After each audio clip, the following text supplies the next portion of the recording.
To take the Microsoft Office exams, we're going to have to go ahead and create a Certiport account. Certiport is the company that will be testing you, and I will be working with you as well, but I want to make sure that you have that account.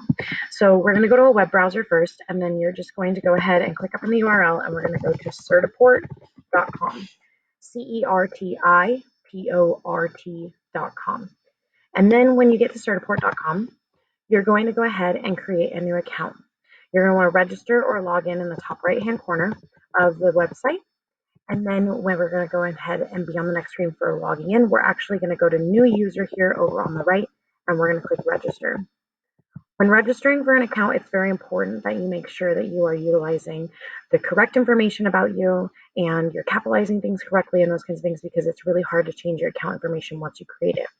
So I'm going to go ahead and select the country I'm in, which I can begin to type United and get down to the United States area. I'm then going to agree to the candidate agreement and type in the CAPTCHA so that I can move forward. And then down at the bottom here, I'm going to go ahead and hit next. On the next screen, it's going to ask you for things. You have to do the ones with the red stars next to them, so don't feel like you have to put in your middle name and those kinds of things.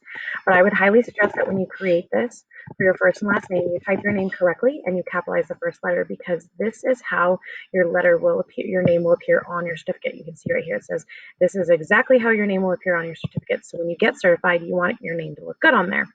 And then you can go ahead and pick your birthday and those kinds of things. So I'm just going to pick a day here, and then you can create your username. I highly suggest you create your username being your school district ID. So I'm just picking random numbers at this point, and your password be your birthday. So that way you don't forget it. And then your security questions, I want you to also make so that way you can answer the same thing in 10 years.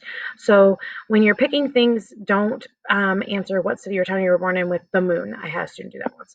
Okay, you want to pick things that you're going to go ahead and then be able to put in and keep for the next piece of it, and know in 10 years so that way you have the right answer. So I'm going to go ahead and I actually have to make this something I can move forward with here. One sec. Okay, so my mother's name, let's go say Heather. What is my grandmother's name? We'll say it's Georgia. I'm just making up names at this point. And then I'm going to go ahead and hit next. And then I'm going to put in my email, and I suggest you put in your school email address for now. If you have a personal email address that you plan on using for years and years and years, you can use that too. Just know that when you do get your certificates, this is the email address that your LinkedIn badges are going to go to. So it's really important that you're able to access those. So if I wanted to, I could use my district one.